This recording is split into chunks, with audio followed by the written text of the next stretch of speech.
What's up, guys? Kevin here from KevsPicks.com. Pretty crazy week one in the NFL. A lot of low fantasy scores over at DraftKings. I think the Millie Maker winner was under 200 points, which is pretty rare. Expecting a higher score in week two. And in this video, I'm going to go over my DraftKings NFL week two picks over on my laptop. So let me switch over there. And as always, make sure you sign up for Fantasy Labs, the best DFS tools out there, in my opinion. Link is in the description. All right, let's switch over to the laptop. All right, so before we get into the week two picks, just a couple notes to touch on. These picks are made with guaranteed prize pool contest or tournaments in mind, so not cash game picks. The prices listed are DraftKings pricing, but I will almost always like every player mentioned on FanDuel as well for that week, unless the pricing over at FanDuel is crazy for that player. I make multiple lineups each week, and these are just some of my favorite picks. For updates on my picks closer to Sunday, make sure you subscribe to my emails. The link to do that is in the YouTube description below this video. Last week, I emailed out Stafford as one of my QB picks. I sent that out on Sunday morning, and he was the highest scoring Sunday slate quarterback. So make sure that you sign up for those emails. Link is in the YouTube description below. All right, so my favorite quarterback wide receiver stack for week two is going to be quarterback Matt Ryan from the Falcons, 7,500, paired with his number one receiver, Julio Jones, 9,200. The Falcons are at home versus the Packers as 3-point favorites with the total at 53.5 points.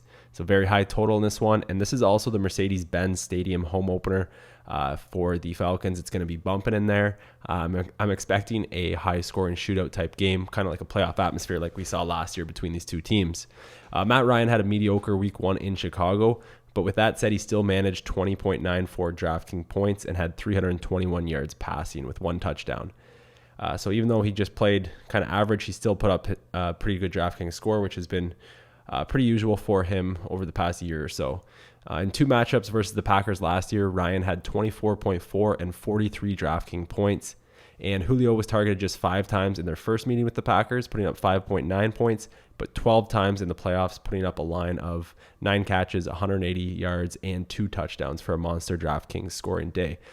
So I expect something big from these two in their home opener at home in a high-scoring game, or what's expected to be a high-scoring game.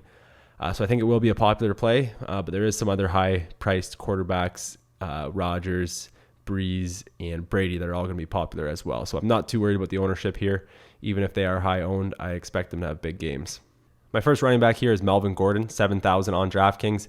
The Chargers are at home opener, first game in LA, versus the Dolphins as 4.5-point favorites, with a total set at 45 points. So their implied team total isn't too crazy high, but they are the favorites, and they're at home, so I like this spot for Gordon. He had 18 carries for 54 yards and 5 receptions on 6 targets for 25 yards and a touchdown in week one for a pretty solid score of 18.9 DraftKings points in a tough matchup versus Denver on the road. He's got a better matchup this week against the Dolphins, and the Dolphins defense that gave up the third most rushing yards against last year. And he's a bell cow type running back, meaning he gets a lot of the work, and he also catches the ball as well. Last year, he had 20 or more carries 6 times and is involved in the passing game, as I mentioned there already. So Melvin Gordon, 7,000, one of my top plays this week. All right, my second running back pick here is Christian McCaffrey, 5,600. The Panthers are at home versus the Bills as 7.5-point favorites, and they've got an implied team total at just over 25 points. So they're expected to put up some points in this game. McCaffrey had a pretty impressive NFL debut last week. He rushed the ball 13 times for 47 yards. And what I found more impressive was 7 targets and 5 catches for a running back in his NFL debut. Pretty big, 38 yards there and a total of 12.5 DraftKings points without scoring a touchdown. The Bills were 4th worst rush defense last year in yards per game and yards per carry. So if McCaffrey can get a similar workload, if he can get 18 touches or more, I think he has the ability to break out for a big game, and I think that makes him a good GPP play this week.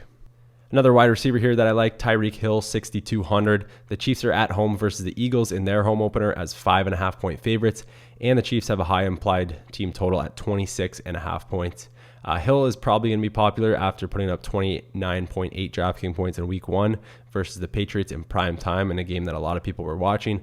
A lot of people probably played Hill in the Thursday slate, and that paid off for them. So they're probably going to be back on him, but ownership's not going to take me off Hill this week. I think he's in a good spot, and I'll probably be playing a little bit of him almost every week this year. I just think he's that good of a player, that explosive of a player. Great for GPPs. He's scored 15 or more DraftKings points in 7 of his last 12 games. And as I kind of touched on, he's capable of long touchdowns, 75-yard touchdown last week. He's done that multiple times, including punt and kick returns. So I think that makes him a great GPP play any week, and this week at home in a pretty decent matchup. I'll be on Hill at 6,200. Another receiver I like here is Chris Hogan at a pretty solid price, $5,600 on DraftKings. The Patriots are in New Orleans this week as 7.5-point favorites and a crazy high total at 55.5 points, which could be the highest total we see all year. And the Patriots implied team total is a ridiculous 31.3 points. So one of the highest you're going to see this year as well. And Chris Hogan may go overlooked compared to other Patriots players after just one catch for 8 yards in week 1. I still do think he will have some ownership, but I think maybe more people will be on Cooks, maybe Gronk, maybe the Patriots running back. So I think Hogan could go slightly overlooked, and I like that given his price at $5,600. I think it's too cheap in a game where they're expected to score around 31 points. In his 2 games last year where he received 6 or more targets, he scored 42 and 27.6 DraftKings points, which just shows you the type of upside he has. And I think this week he could have another big game. One of my tight end plays this week for GPP contest is going to be Jared Cook at 3,300. The Raiders are at home versus the Jets as 13.5-point favorites, and they've got an implied team total at a high 28 points. Cook had a solid debut for the Raiders last week with a pretty quiet 5 catches for 56 yards. And he also caught all 5 targets, which is a good sign with a new quarterback. Probably gained some trust there with Carr. He scored 20 or more DraftKings points 3 times over his last 10 games, showing that he does have that upside. And I think he should be pretty low owned. He was low owned last week, didn't have a monster game. And there's some other good tight ends on the slate. So I think he'll be probably, I'd say sub 5% for sure, maybe even lower than that. So Jared Cook is one of my top GPP plays this week. One of the defenses I'm going to be targeting this week is the Ravens at $3,700 on DraftKings. They're at home versus the Browns as 8-point favorites, and the Browns have an implied team total at just 15.5 points. The Steelers' DST scored 18 DraftKings points versus the Browns last week, and although Kaiser did look pretty good, he held onto the ball quite a bit, got sacked quite a bit, and also badly missed through a few passes. One that was picked off, a couple more that probably should have been or could have been. And I'll be looking to play defenses against the Browns for his first maybe 4 or 5 NFL starts. Always a good choice targeting rookie quarterbacks in the NFL. The Ravens DST scored 14 and 12 DraftKings points versus the Browns last year. And after scoring 25 DraftKings points in week 1, they'll probably be a popular pick this week. But there's a couple other options right around the same price range that should be popular as well. So I'm not too worried about ownership percentage for the Ravens in GPPs, and I might throw them in cash too. We'll have to see how that works out. So I like them quite a bit. They're going to be one of my top defenses this week. If you want to win more money at DraftKings and FanDuel this year, I highly recommend you sign up with an account at Fantasy Labs. I'll leave my link in the YouTube description below this video. Click on that, sign up, and you'll get instant access to the SportsGeek 2017 model that you see on the screen, along with all the other pro models and all the other great tools at Fantasy Labs. So go ahead, sign up with them, and you'll also get access to my exclusive videos that I do there for members as well. If you enjoyed that video, please do me a big favor and click that like or thumbs up button on YouTube. It will help support my YouTube channel. And if you haven't already, smash that subscribe button so you don't miss out on any future videos I make. All right, guys, good luck this week. Hopefully you guys make some money. Talk to you later.